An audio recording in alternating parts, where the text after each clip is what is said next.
ladies and gentlemen, welcome back to Paragon and the Rise of the Gravity Mage. As always, I am D, and today we'll be taking a look at the gentleman here. This is Gideon. Gideon's role in Paragon is chiefly to serve as a burst mage in the mid lane. And he does this with a lot of power. He is very good at it. As always, we'll start off by taking a look at his abilities, and just as usual, his left click is his basic attack called Portal Blast. It's got some pretty good range to it and does some decent damage. He's not built around his auto attacks, so you'll see people use Portal Blast mostly just as a zoning tool and also just maybe to get some last hits. That's it. When his other abilities are on cooldown. His right click is where things start. His right click is a fun one. It's where things start to get interesting. Burden. Projectile that creates a tether to an enemy hero, dealing ability damage while applying a 150 max move speed slow over a 4-second duration as long as line of sight is maintained. Yeah, Burden is a great tool to keep somebody in range, maybe for you, maybe for your allies. But Burden is great because it actually does some deceptively high damage, and it over a period of time. It's not going to do 129 damage at level 1 every second for 4 seconds, because that's absurd. But it does do some really good damage, and that slow is great for keeping people in range of your attacks. And also for your Q, because your Q is Gideon's kind of bread and butter skill, Cosmic Rift. Meteor from the sky that deals ability damage. This does a ton of damage very quickly. There's a small delay from the cast to when the meteor actually hits. But as long as the enemy is not like already on the way out of the circle when you cast it, you're going to hit them with Cosmic Rift. This is going to be your bread and butter, and like I said, and when we get into the game, you'll see this is going to be the skill I max first, because Cosmic Rift is a great assault tool. It's a great farming tool. Cosmic Rift is kind of your go-to skill. Next up, Torn Space. This is an interesting one, because this is one of the very few things he has. This is the only thing he has that doesn't cause actual damage. Opens a portal, allowing him to quickly teleport away. Friendly heroes can follow him through the portal by jumping into it. Torn Space does 0 damage. Get that out there. What it does do is allow you to use paths that nobody's really going to expect, because as you level this up, you get better range and shorter cooldowns.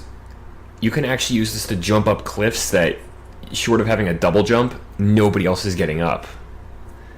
So, or something like a leap skill like Rampage has. Torn Space is great for setting up ganks out of nowhere that the enemy is never going to see coming.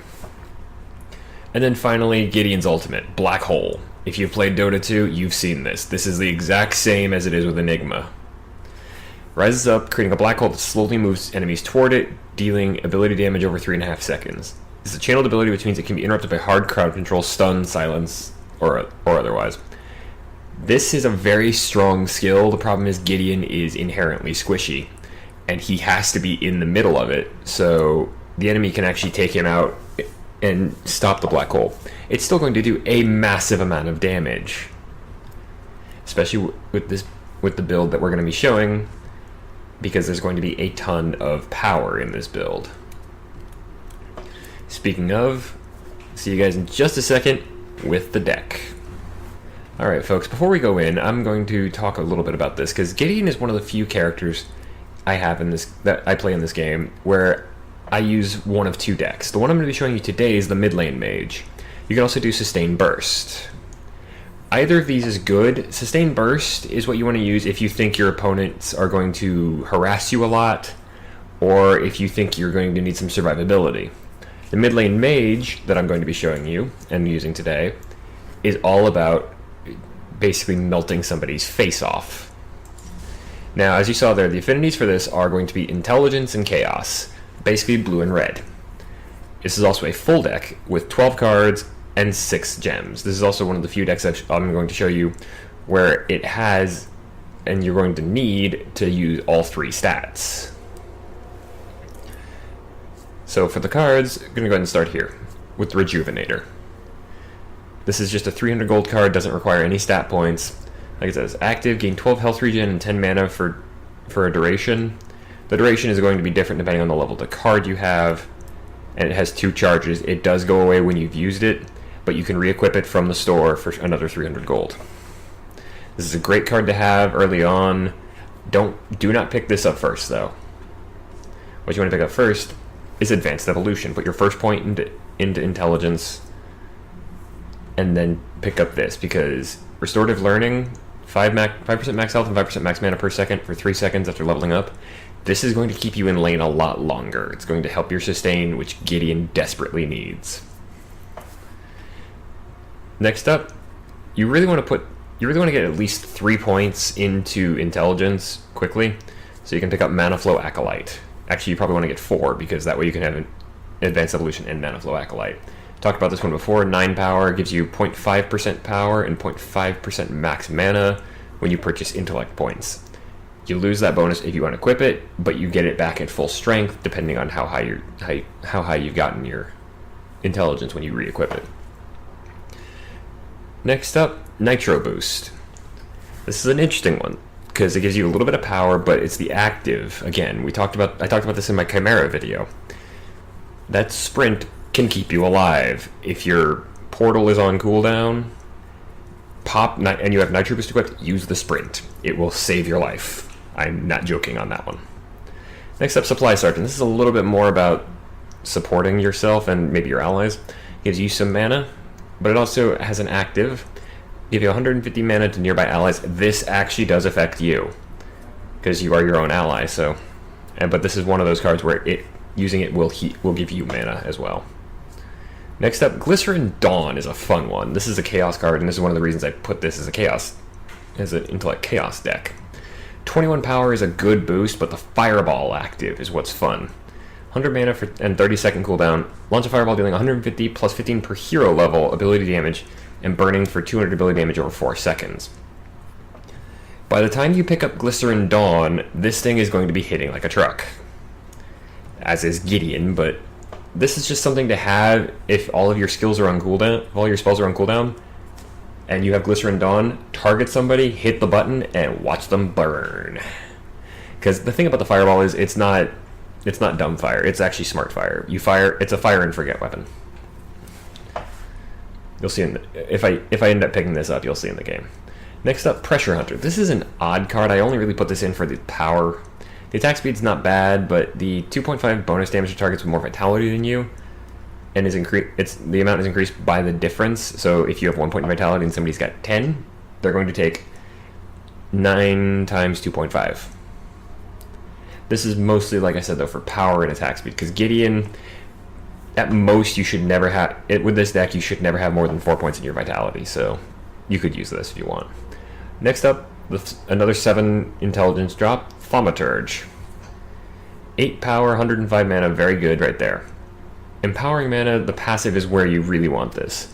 Combine this with Mana Flow Acolyte, and your power goes up a lot faster, because power equal to 1% max of your maximum mana, and Mana Flow Acolyte can have 25, that's 12.5% higher mana, so this will be a lot stronger. Also, Overflow passive. You gain 4 max mana whenever you deal damage to an enemy hero up to 300. That right there is also really good.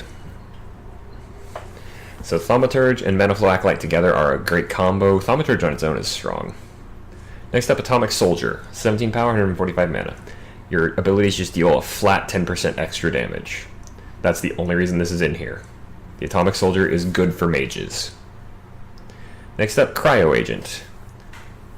13 power, 140 mana.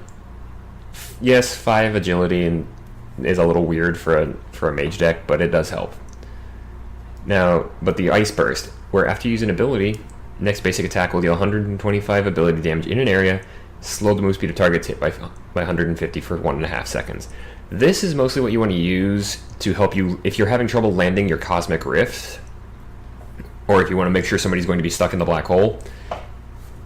Make sure you have Cryo Agent equipped, and then just hit them with another ability. This will trigger off of anything, even your portal.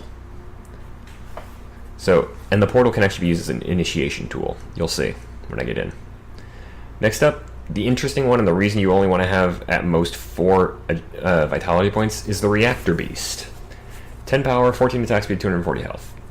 The power is what you're really after. The health is good, but roll the bones is the real thing. If you kill somebody, all of your basic abilities come off cooldown. Even if you just used it to kill somebody, this is especially great with Cosmic Rift, because you can do some serious damage, kill somebody with one, instantly drop another. They're not going to be expecting. Most of your opponents are not going to be expecting that kind of thing, because Gideon can pump out immense damage. And then the final card, Amplification Engineer. This is an interesting card. This is one of those ones that some people might be on the fence about, but 24 power and 210 mana on its own is good. But when you cast an ability, damage nearby enemy heroes for 8% of their current health as ability damage. You cannot kill somebody with this. You cannot, I'm going to say it again, you cannot kill somebody with the Unstable Spells passive, because it is current health. Now, if you hit them with, say, one of the funny things about this is if you go to cast Cosmic Rift as Gideon or something else that has a small delay on hitting somebody, like, Burden? Unstable spells will hit them before the spell does, so you can still kill them using this, you just cannot kill them directly with unstable spells. Those are the cards. Let's take a look at the gems. Now, there's only 2 gems that are not intellect-based. The first one, Auto Health Potion, level 1 Agility Gem. It's just simple enough, you fall below 50% health, you gain some health regen for 15 seconds, that's it. Next, you have a Vitality Gem, also level 1. Quick exit, you just gain 300 move speed for just under 5 seconds when you leave the base. This is mostly used if you lose a tier 2 tower, because then the launchers are gone, and you need to get out back into the fight quickly. This will do it. This will also work if you have the launchers and you just want to get out faster. But hey, at that point, you're probably getting out pretty quick to begin with. Alright, into the intelligence gems. First off, the level 1 intelligence gem, intellect gem, is the auto mana potion. It's just like the auto health potion, but it gives you mana. It's not quite as much mana regen, but it's still going to be useful, and you have to go below 40%. With Gideon, that's not hard. Next up, the slot 7 gem, just experienced. 6.14% bonus experience. Very useful, helps you level up quicker, which will help trigger advanced evolution quicker, which makes you more powerful. Next up, Mana Fountain.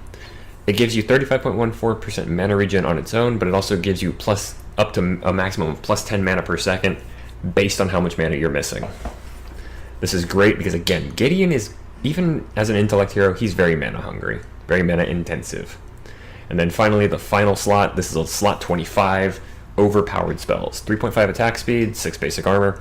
Your abilities cost 30% extra mana, but they deal 20% extra damage. Combine that with Atomic Soldier, Thaumaturge, you're going to be killing people quickly.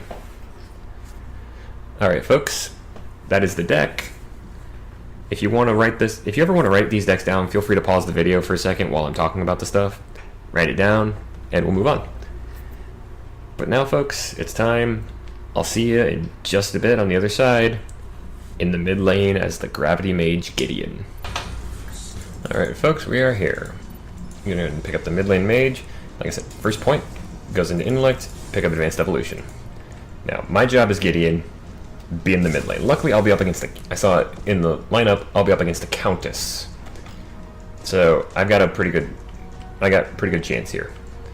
Now, first off, I want to start off with my Q, Cosmic Rift, because one thing about Cosmic Rift is it's got a good range. That's your AoE, that never gets bigger, but you can actually go out pretty far. Like, I could hit the middle of the river from just outside my tower range. Alright, there you see me using the long distance version of Cosmic Rift to drop a rock on Countess's head. Alright, now this is where Gideon gets a little tricky, because you can choose. You have a good choice to make.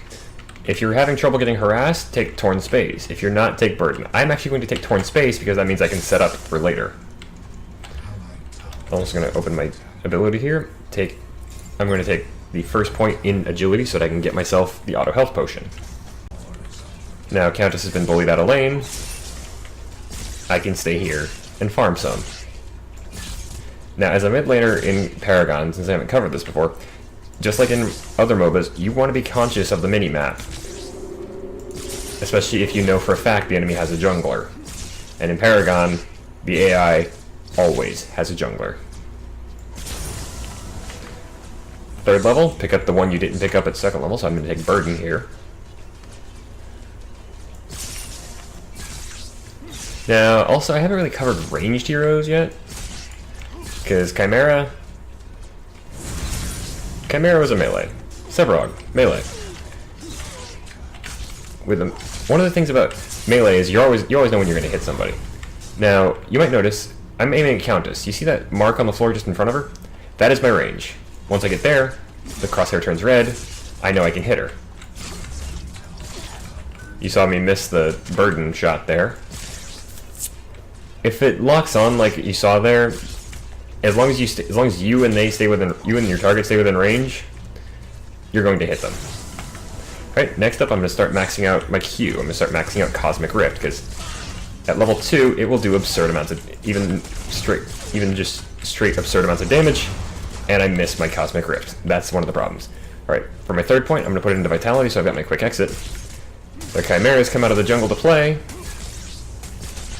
I'm going to hit him with Burden, and you see just how quickly that damage stacks up. He's already below half health, and I talked about how tough Chimera can be if he's in the middle of a fight. Now, their Chimera probably... If I'd had one more point in there, I could have actually killed him, but... Their Chimera did not take Spirit Regeneration at first level. Right there you see why I say max that first. Take it, max it first.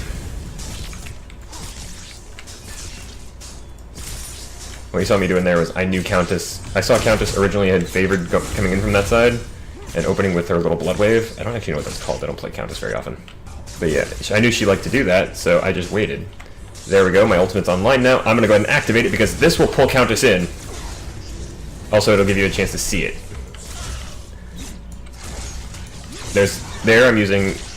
You see me using Torn Space for an initiation. And then I just back off a little bit. There you see Chimera coming in from behind me. I just turned, throw Torn Space out, and I'm out of there. Now you'll notice that my Torn Space, the portal started there and ended up above the ground. That's what I meant about how you can use Torn Space to get yourself into gank paths that are unexpected. I'll show you when I start moving around and roaming the map. Once again, third point goes into Cosmic Rift.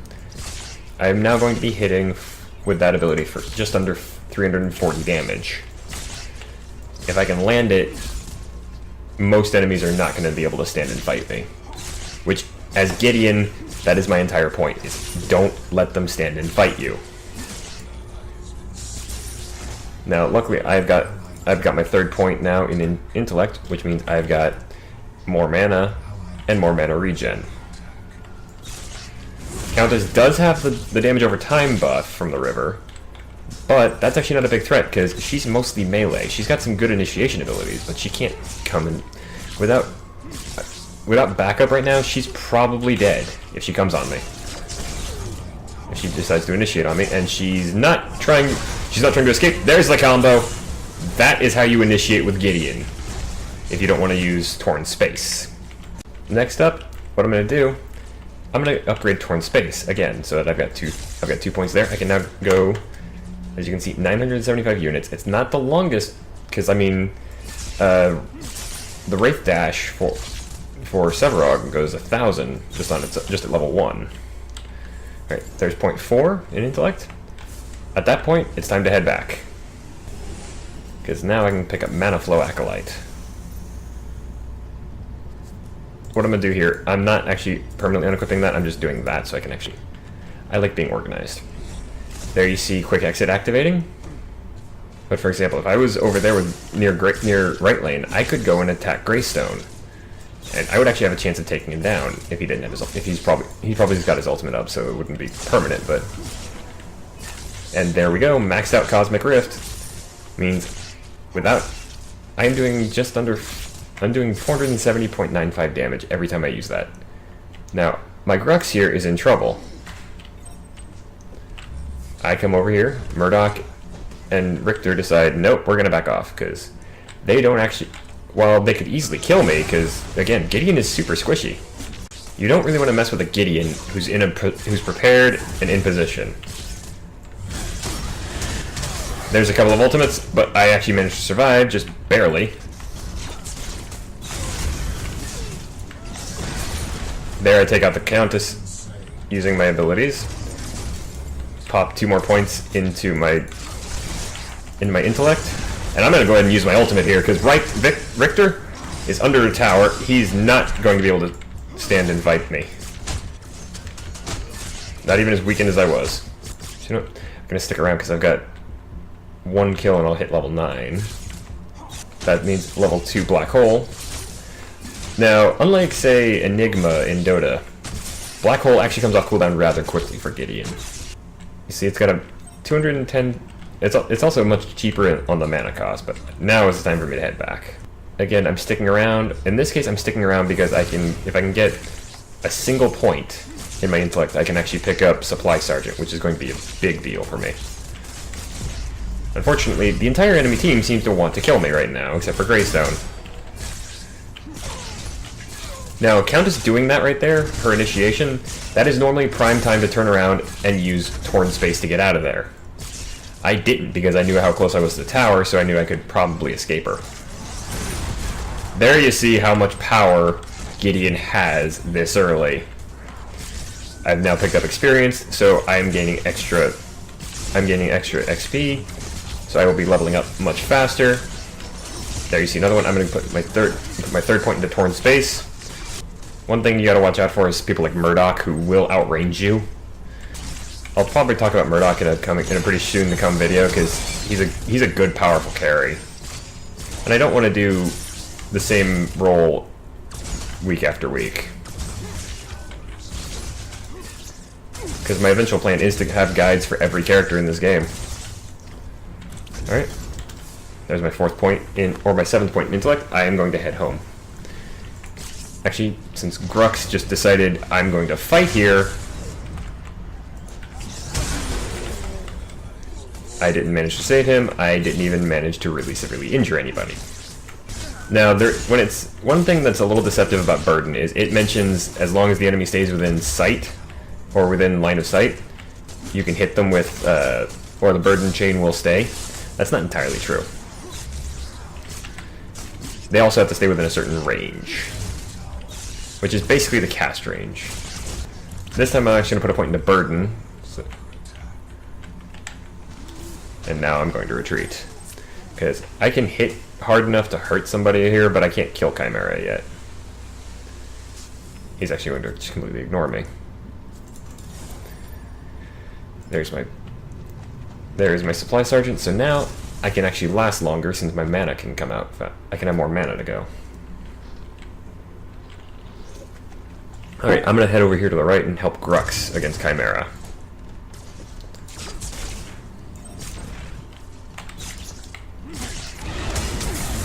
There's Chimera using his ultimate. I'm going to use Torn Space to get out, because before he can actually really hurt me, initiate on Countess. She's actually going to jump me. I'm going to just dunk her.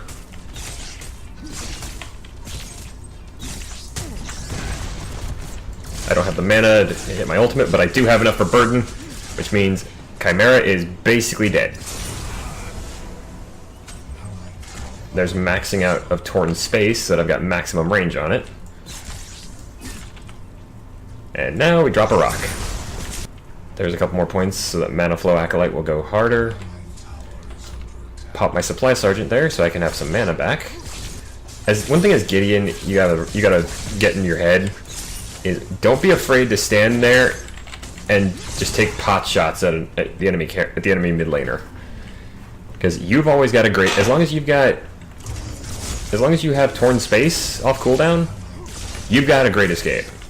And there's very little that can keep up with a Gideon that wants to escape. There you see Murdoch's ultimate coming through, but luckily it didn't do enough damage to kill me, so.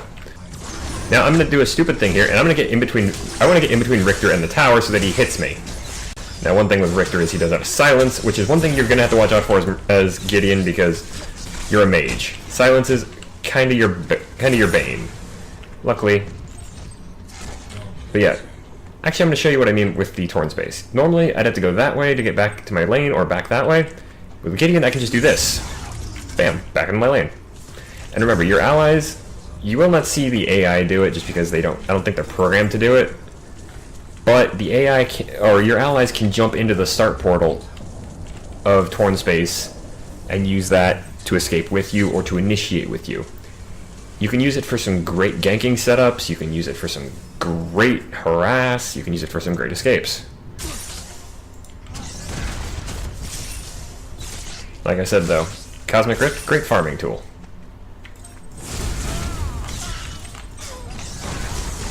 Go ahead and initiate fully on Countess with my combo and just watch her melt. And there, I've got Mana Fountain. Let's say that gentleman right there is probably going to be my next guide. He's going to be Revenant, one of my favorite carries in this game. We've hit 15, we are maxed out on our skills. Time to go on Chimera and just watch him die. Because you see just how much... I mean, I didn't even get a full tether on him. I had... Yeah. Like I said, when you can do that to somebody like Chimera, who's made to take on jungle monsters solo. Come on, Greystone. Now, Greystone does have his ultimate ready, I can already tell. Because I can see the glow.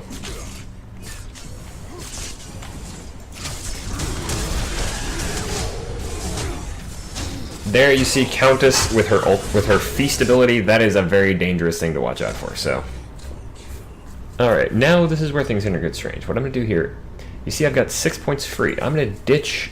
I'm going to ditch Advanced Evolution and pick up Thaumaturge. This is not the ultimate part of this build, but as you can see we've actually already lost our tier 2, so I'm going to be stuck running this. But this shows you just how much power Gideon can have. 505 damage on Cosmic Rift, 640 damage on Black Hole, 343 on an damage over time ability. Let's make it more. Not much more, but... Right now, somebody does have the Numbing Rogue, so I'm a little screwed with that, but...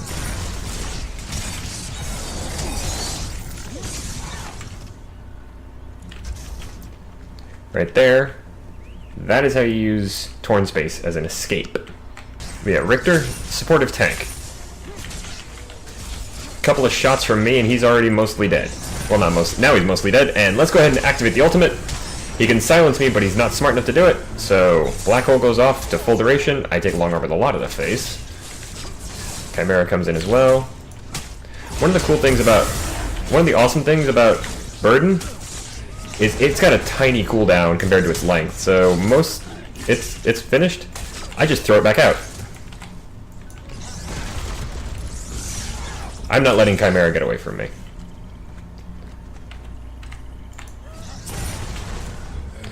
You do need to lead the target a little bit with your Cosmic Rift, but... Okay, Feng Mao is here to support me so I can actually take on the Countess. And by that I mean two-shot her. Like I said, Gideon, once you get going, once Gideon gets rolling, he'll die to a stiff enough breeze. But the problem for the breeze is, you gotta get into contact with him first, and he is great about not getting hit.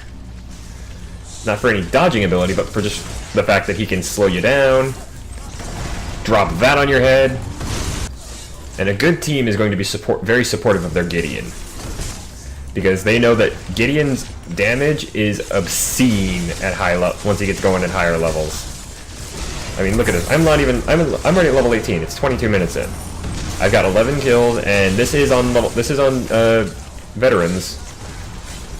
If I could hit some of these, I'd probably be doing a lot better, but trust me when I say it's difficult to aim these kinds of things on the best of days, and I'm commentating right now, so there you see me hit Chimera with it. I'm going to throw out my damage over time, mostly to just push him away.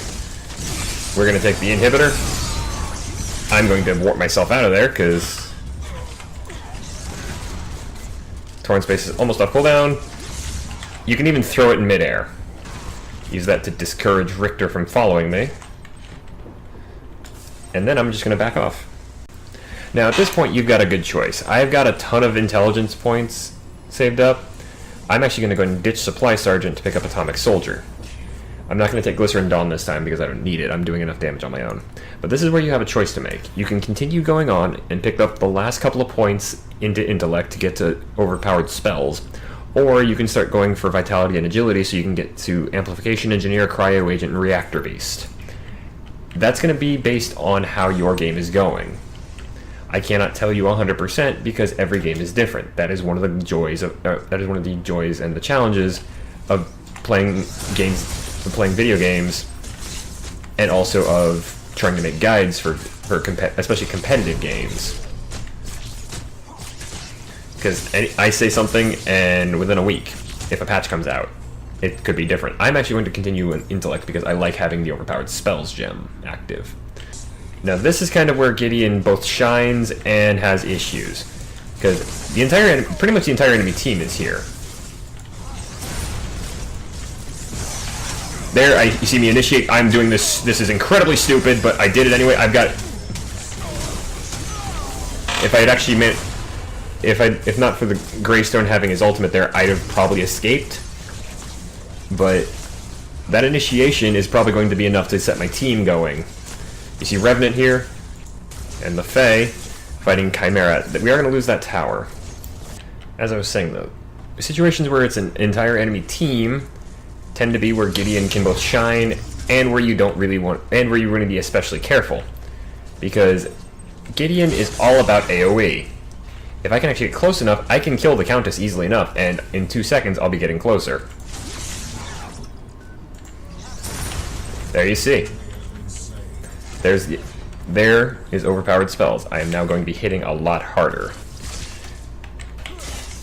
587 damage on my Q alone.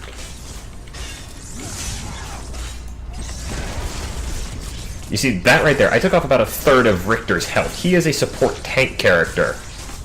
Basically, once you hit overpowered spells, if your team is doing well, even if you're not actually, you can probably start winning and turn around things. There, I hit Greystone with my right click with Burden. He's gonna come back. I'm gonna drop a rock on him. Oh shoot! I did not know that tower was still active.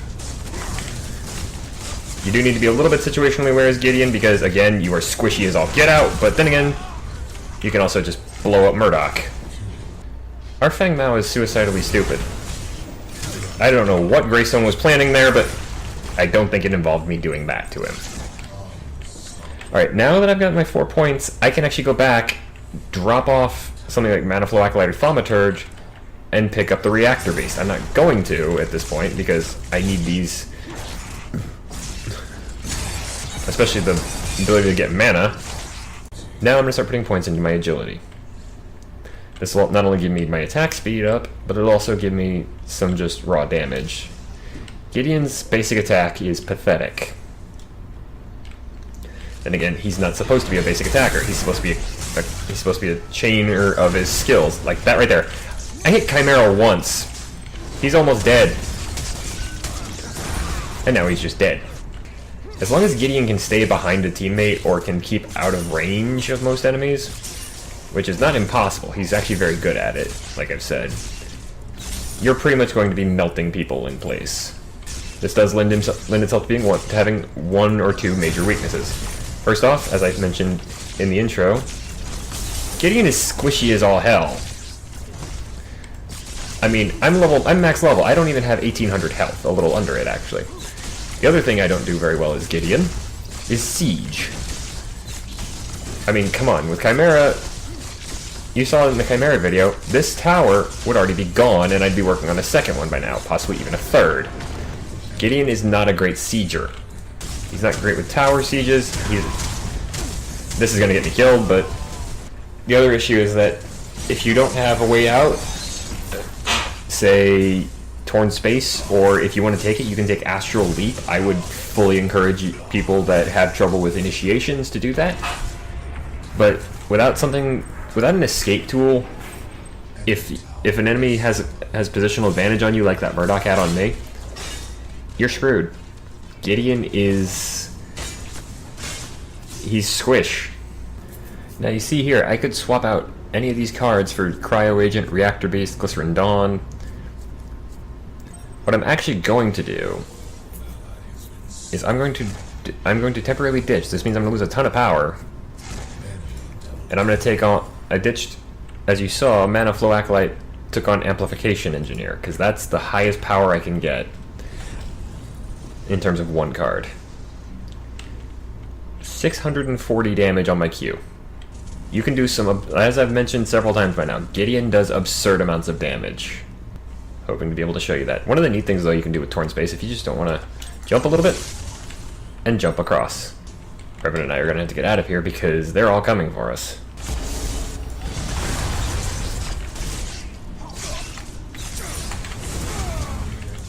And now I'm going to teleport out. That's one good tactic you can use is Gideon. Get in, hit and run, take out a target, take out a high value target, and then escape. Alright, there you saw Richter initiate, so we had to take him out first. That's just me trying to zone back their Murdoch. This is a dangerous move, but I can do it to take out their Chimera, maybe even their and secure a kill on their Murdoch, maybe even their Greystone. Their Greystone is downed, his ultimate pops, and now our Revenant, who is our main carry, can go to town while I put points into Vitality. There we go. That's 3 kills secured at the cost of 2 of our own, along with 10% damage onto their core. Well, folks, hope you enjoyed this one. This is actually, Gideon is a very fun character. You just gotta make sure you mitigate his weaknesses while playing to his strengths, because you play to his power, and Gideon will kill people massively quickly. Like I said, though, I hope you guys enjoyed. Join me next week for the next episode of War of the Exemplars. Hope we have a good game for that one. I'm also going to try and get better about casting Paragon. I'm still learning that, because, I mean, I don't know anybody that's casting Paragon right now. And join me the week after that for the next episode here in the guide series, where we see the rise of Hell. Let's see, let's call him the Rise of Hell's Hunter. Because next time here on the guides, we'll be going over a guide for one of my favorite carries in the game, the Revenant. But until then, folks, I have been D. This has been Rise of the Gravity Mage, Gideon. So good night, and good gaming.